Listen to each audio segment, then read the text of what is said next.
I never imagined a single request could unravel everything I thought I knew about love, loyalty, and the man I promised forever. That night, when my husband looked across the dining table with that calm, businesslike tone he always used when making impossible demands, I felt something inside me fracture. He didn't even blink, didn't soften, didn't hesitate.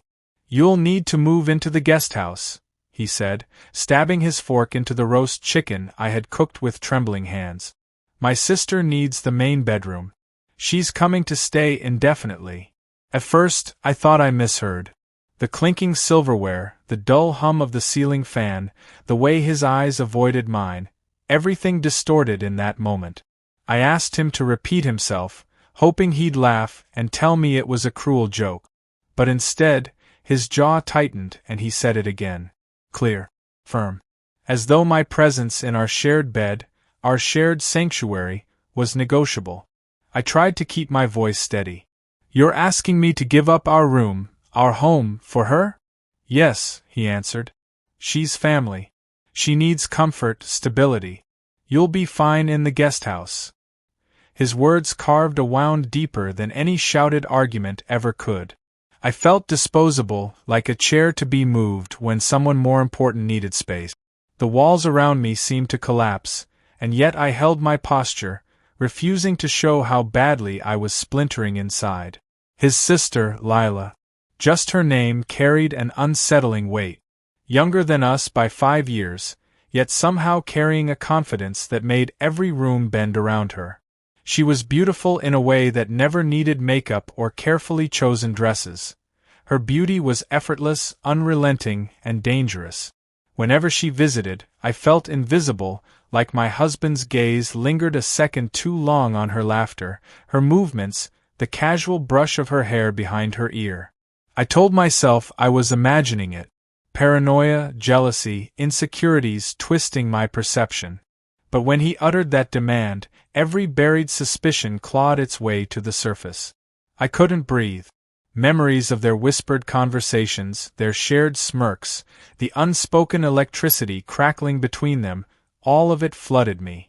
And now, he wanted me to step aside willingly, to vacate the space that once belonged to us, so she could slip into it without resistance. I leaned back in my chair, staring at him. His features remained composed, detached, as if he had already rehearsed this moment and prepared himself for my compliance. But something unexpected stirred inside me. Not despair. Not obedience. Something darker. A spark of rebellion I had never allowed myself before. I thought of the guest house at the edge of our property, its quiet seclusion, its distance from prying eyes. I thought of Lila, with her intoxicating charm and the way she always tested the boundaries of propriety.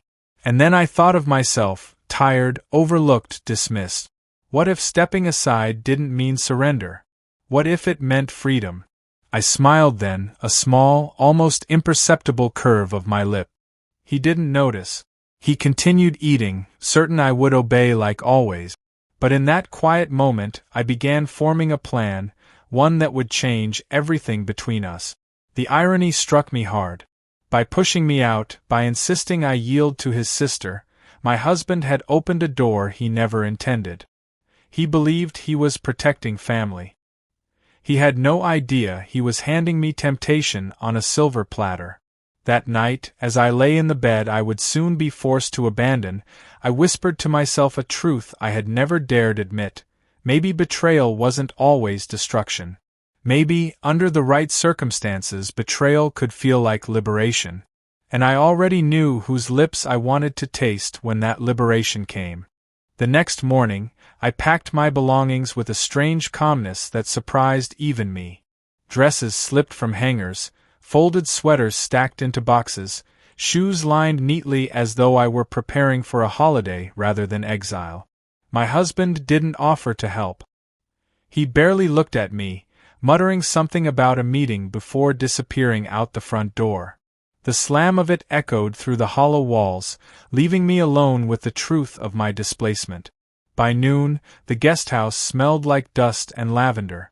I aired out the curtains, unpacked only half of what I brought, and deliberately left my wedding photograph turned face down on the dresser.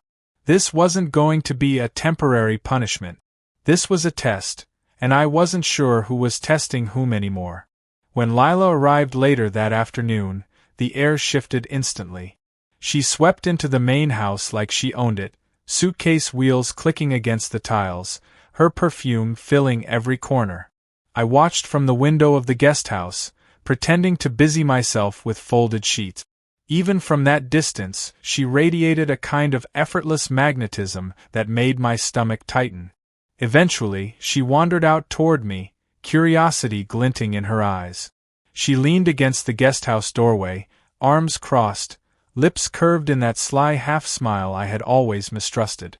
"So," she said, tilting her head, "he actually made you move out here?" I nodded, holding her gaze. "Apparently, you needed the space more than I did." A laugh tumbled from her, low and knowing. "Unbelievable.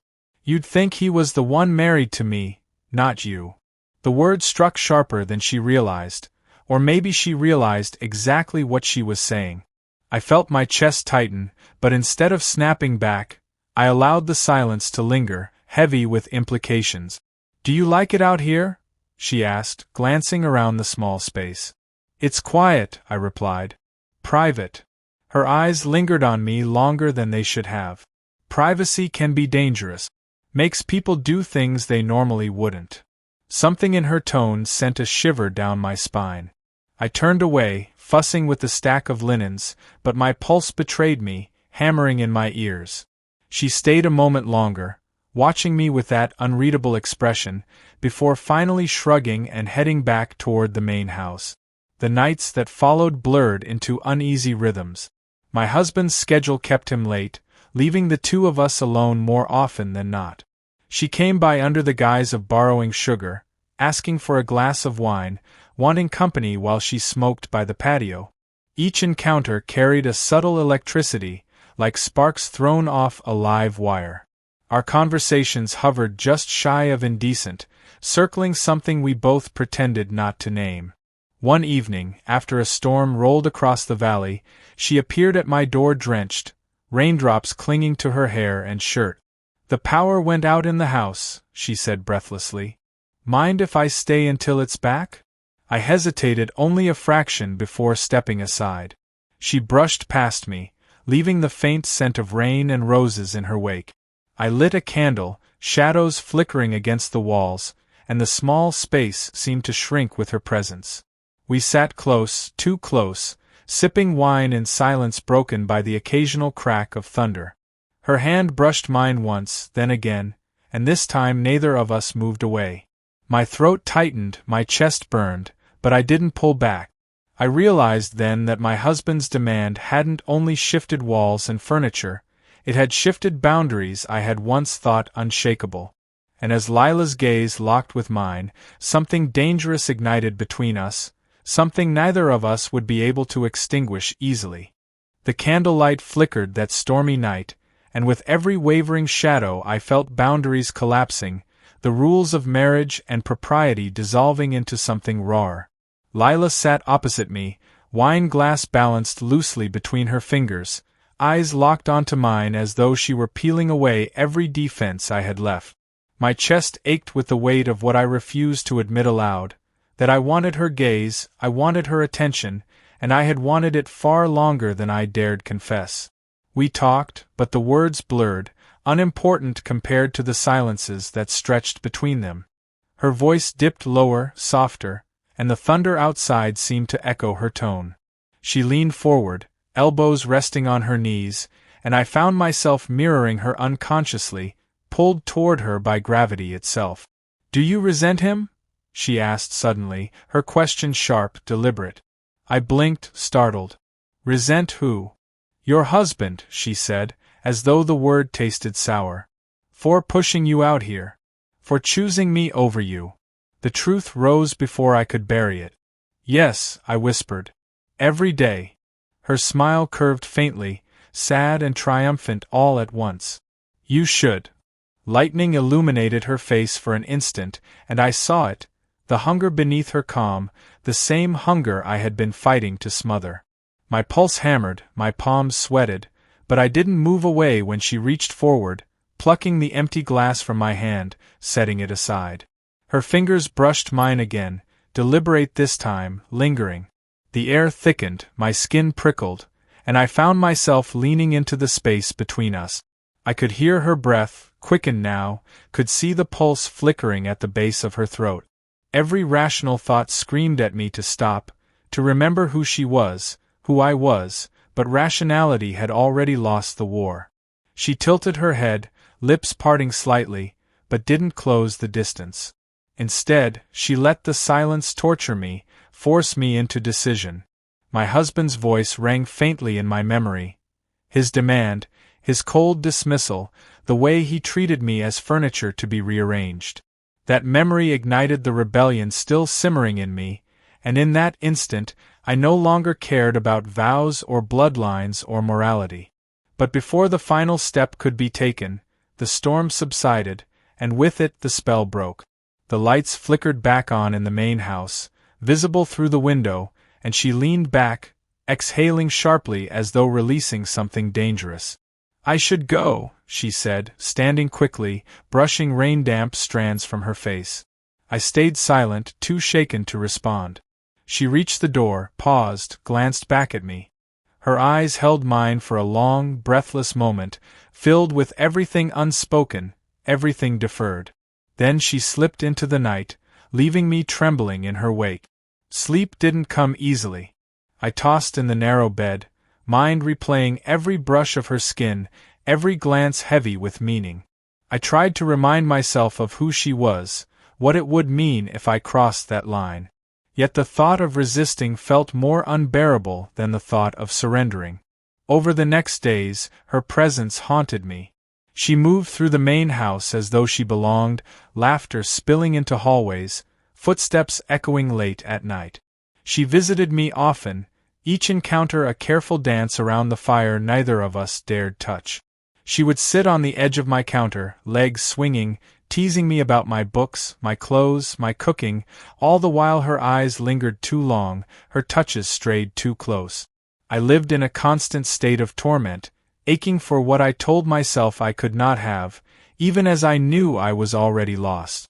Because the truth wasn't in whether we would cross the line, but when. And with every passing moment, that when grew closer, inevitable, unstoppable. It happened on a Friday evening, when the sky blushed crimson before surrendering to night. I had been sitting on the porch of the guest house, pretending to read while my thoughts drifted endlessly toward her. The book lay open on my lap, unread, when footsteps crunched against the gravel path. I didn't need to look up to know it was Lila. Something in me already recognized her presence like a pulse in the air. She stopped at the edge of the steps, arms folded across her chest. "He's gone again," she said flatly, though her eyes gleamed with something sharper. "Some work dinner. He didn't even ask if I wanted to join." I closed the book, setting it aside. "I'm not surprised." Her laugh came bitter, edged. "You say that like you've given up on him completely." "Maybe I have." The words slipped free before I could filter them. And once spoken, I didn't want to take them back. She stepped closer, climbing the porch, her silhouette outlined by the fading light. "I don't think he deserves you," she murmured. "I never have." I swallowed hard, caught in the gravity of her gaze. "Careful," I said, though my voice carried no conviction. "Why?" She tilted her head, moving nearer until only a breath of space remained between us. "Afraid of the truth?" Her perfume wrapped around me, intoxicating. Every instinct screamed to retreat, yet my body betrayed me, leaning into her nearness as though I had been waiting for this moment all my life. My heart thundered, my breath caught, and still I didn't move away. The silence became unbearable.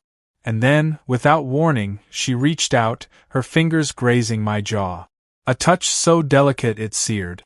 I froze, every nerve igniting at once, and when her hand lingered, I knew I could no longer pretend. I leaned forward, closing the final inch between us, and in that instant, everything shattered: loyalty, caution, restraint.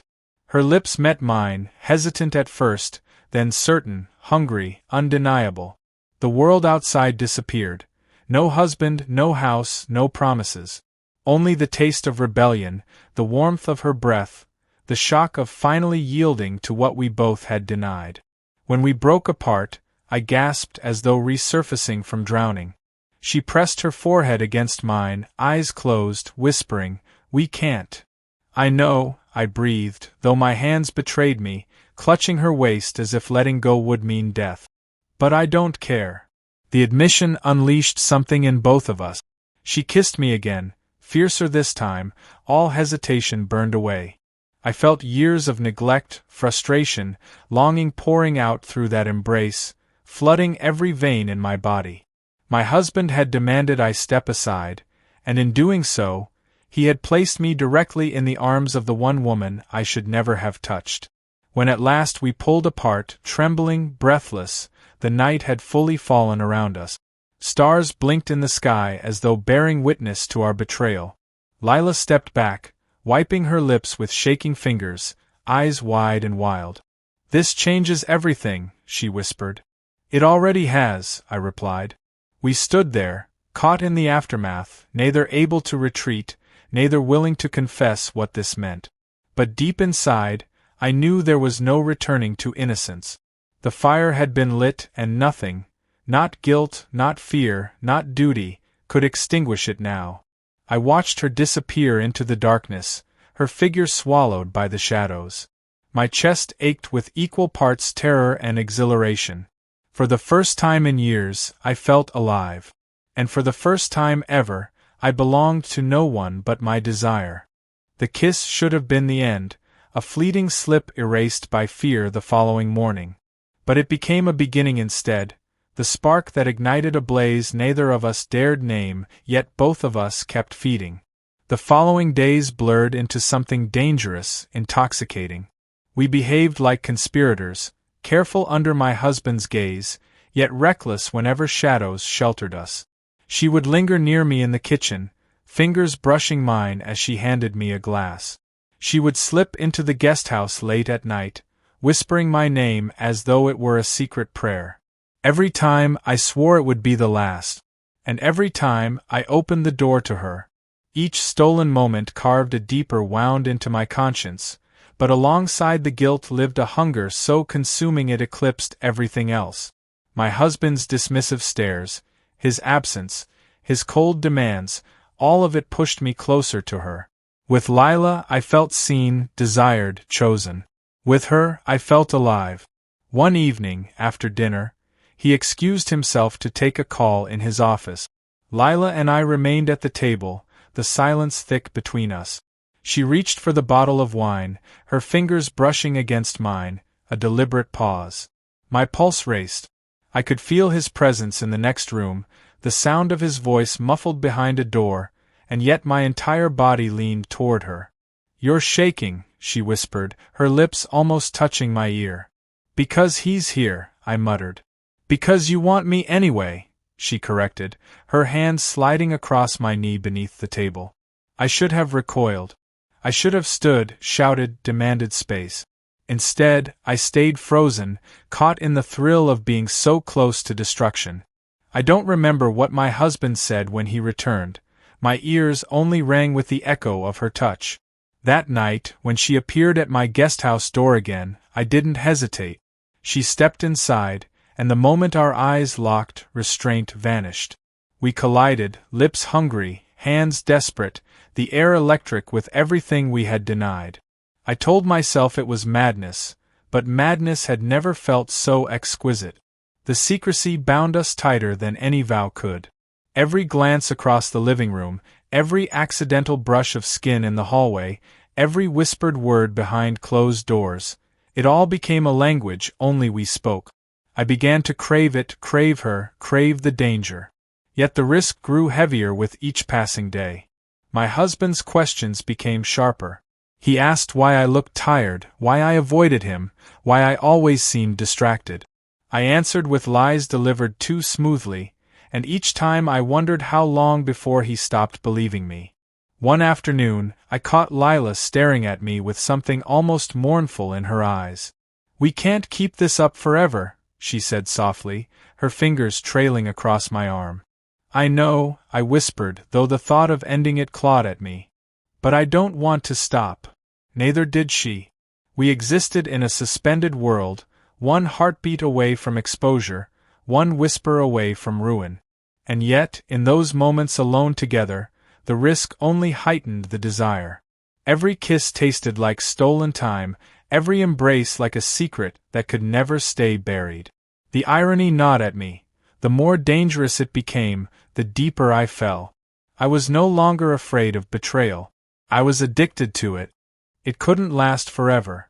Even the most carefully guarded secrets leave cracks behind, and ours began to show in the smallest, cruelest ways. A misplaced glance at dinner. A pause too long when her laughter brushed my skin. Nights when I returned to the guesthouse flushed, trembling, and my husband narrowed his eyes as though he could smell the truth clinging to me. He called me into the living room one evening, his expression colder than I had ever seen.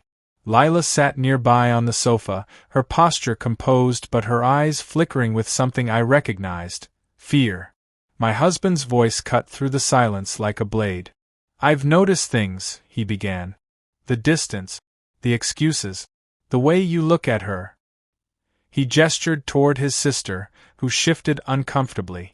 "Do you think I'm blind?"